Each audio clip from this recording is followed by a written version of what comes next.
Diabetes की बीमारी में सारा खेल ब्लड शुगर का होता है। अगर शुगर नॉर्मल है फिर तो ठीक, वरना इसके घटने या बढ़ने पर तमाम तरह की मुसीबतें खड़ी हो जाती हैं। ब्लड शुगर मैनेज करने में सबसे बड़ा हाथ होता है डाइट का। इसलिए डायबिटीज पेशेंट को सही डाइट का पता चल जाए तो आधे से ज्यादा परेशानी यहीं खत्म हो जाती है। इस वीडियो में हम इसी उलझन को सुलझाएंगे। बात करेंगे सुबह ब्रेकफास्ट से लेकर रात के डिनर तक डायबिटीज पेशेंट की थाली में क्या क्या होना चाहिए। डायबिटीज मरीजों को कार्बोहाइड्रेट के सेवन पर लगाम लगानी चाहिए और प्रोटीन और फाइबर का सेवन बढ़ाना चाहिए। खाने में साबुत अनाज का सेवन करना चाहिए, उनमें फाइबर ज्यादा होता है। फाइबर होने के कारण इन अनाजों से शुगर धीरे धीरे रिलीज होता है। इससे शरीर पर शुगर का असर भी कम होता है। वहीं रिफाइंड अनाज जैसे मैदा, सूजी, चीनी, शहद, गुड़ जैसी चीजों में डायरेक्ट शुगर होता है, जो बॉडी में शुगर की मात्रा को तेजी से बढ़ा देते हैं। डायबिटीज पेशेंट अपनी डाइट चार्ट में फलों को भी ऐड करें। सेब, पपीता, जामुन, अमरूद, संतरा और बेरीज जैसे फलों का सेवन वो कर सकते हैं। वहीं आम, केला, चीकू और अंगूर जैसे बहुत ज्यादा मीठे फलों के सेवन से बचना चाहिए। एक बात का ध्यान रखें, फल ही खाएं, जूस ना पिएं। इस सब के अलावा डायबिटीज में सब्जियां भी बहुत फायदेमंद हैं। तमाम पोषक तत्वों से भरपूर हरी सब्जियां भी अपनी थाली में जरूर शामिल करें। डायबिटीज पेशेंट ब्रेकफास्ट, लंच और डिनर के अलावा बीच बीच में स्नैक्स भी लेते रहें, क्योंकि ज्यादा देर भूखे रहने से भी ब्लड शुगर अनियंत्रित हो सकती है। वहीं दिन में कम से कम 8 से 10 बार पानी जरूर पिएं। इसके अलावा लिक्विड में नींबू पानी, छाछ और टोंड दूध भी ले सकते हैं।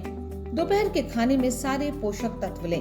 वहीं रात का खाना जल्दी और हल्का खाएं ताकि आसानी से पच सके।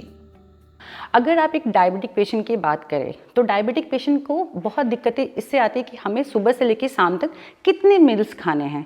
क्योंकि बहुत लोग बोलते हैं कि अगर आप डायबिटिक हो तो आप दिन में सिर्फ 2 बार खाओ। बहुत लोग बोलेंगे नहीं अब हर 2 घंटे में स्किप करके खाओ।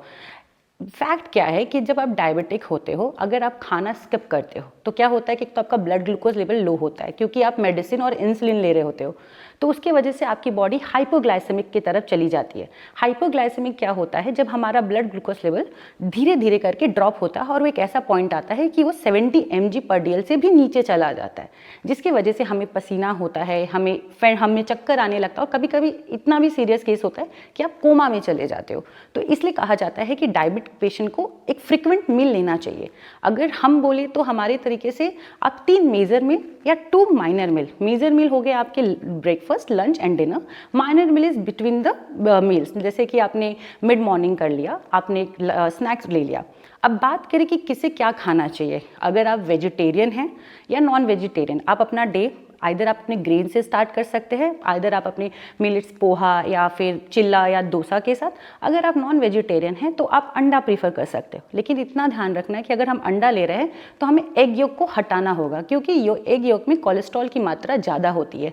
लेकिन ज़रूरी नहीं है कि आप एवरी डे आप इसको हटाओ। अब हफ्ते में 2 बार आप होल एग ले सकते हैं। अब आते हैं हम मिड मॉर्निंग में। मिड मॉर्निंग में बेसिकली आप फ्रूट सैलेड ले सकते हैं। अगर आपको फ्रूट सैलेड नहीं पसंद है तो आप बटर मिल्क ले सकते हैं, उसमें थोड़ा सा चिया सीड इनकॉर्पोरेट करके। अब बात करते हैं हम लोग लंच की। लंच में क्या होता है, लंच बहुत इंपॉर्टेंट है। आपका ब्रेकफास्ट हो गया, अब लंच। अब लंच में लोग हमेशा कंफ्यूज होते हैं कि मैं क्या खाऊं और कितने मात्रा में खाऊं और कैसे खाऊं।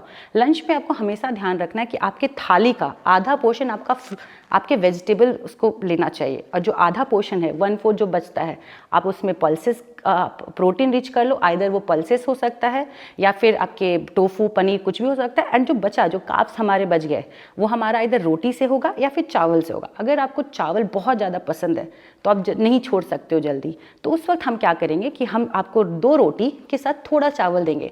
इससे आपको चावल भी मिल जाएगा और आपका एक पौष्टिक आहार भी तैयार हो जाएगा, जिसकी वजह से आपका ग्लूकोज भी नहीं बढ़ेगा और साथ ही साथ आपके वेट भी मैनेज होते रहेंगे। अब हम बात करें स्नैक्स के साथ, तो डायबिटीज़ पेशेंट में, नॉट ओनली डायबिटीज़ पेशेंट, सबके साथ ना एक बहुत बड़ा इशू है, हम लोग निबलिंग ऑफ मिल्स बहुत करते हैं। निबलिंग ऑफ मिल्स क्या होता है कि अगर हम जैसे फॉर एग्जांपल अपने ऑफिस में काम कर रहे हैं, अब मेरे कलीग के डेस्क पे अगर कोई बिस्किट का डब्बा रखा हुआ है, वो मुझे दिख गया, मैं जाऊँगी, I will open it and I will have one. But हम उसको एज अपने मील काउंट नहीं करते हैं, और वो निबलिंग ऑफ द मिल्क हमारे कैलोरी पुटॉन्स करते हैं।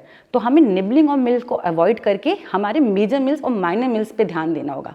अगर आपने ये क्वांटिटी मेजर कर लिया और अपने निबलिंग्स मील्स को हटा दिया तो आपका पोर्शन साइज भी कंट्रोल हो जाएगा, आपका ब्लड ग्लूकोज भी कंट्रोल होगा, और साथ ही साथ जो डायबिटीज रिलेटेड कॉम्प्लिकेशंस होते हैं, अदर प्रॉब्लम्स होते हैं, आप उससे भी अपने आप को प्रिवेंट कर लेंगे।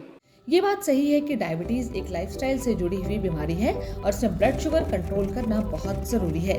लेकिन इसका मतलब ये नहीं है कि आपको बीमारों वाली डाइट लेनी है। बस आपको सही तरीके से पोषक तत्वों से भरपूर डाइट लेनी है और टेंशन फ्री रहना है। वीडियो पसंद आया हो तो शेयर जरूर करें।